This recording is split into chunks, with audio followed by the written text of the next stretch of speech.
What I'm holding right here in my hand is the Samsung Galaxy Tab A7 Lite.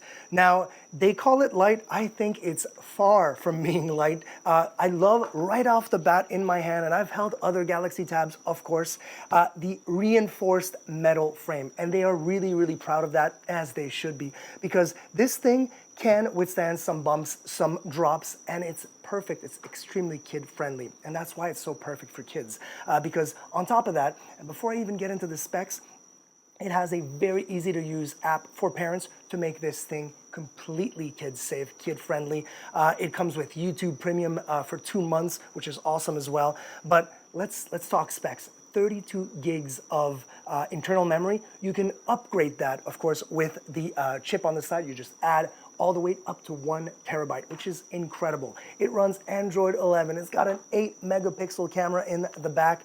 It's a super light unit, but like I said, really, really strong, really, really sturdy, super nice quality screen. You can do so much more than obviously just watch YouTube, Netflix, and Amazon Prime. You can, do your homework, do your work, stay connected. It's got Bluetooth as well, which is really, really awesome. It does come with the block for charging and the USB-C, as you would expect. It is such a great little tool, an insane investment, kid-friendly, but also amazing for adults. Cannot go wrong with the Galaxy Samsung Tab A7 Lite.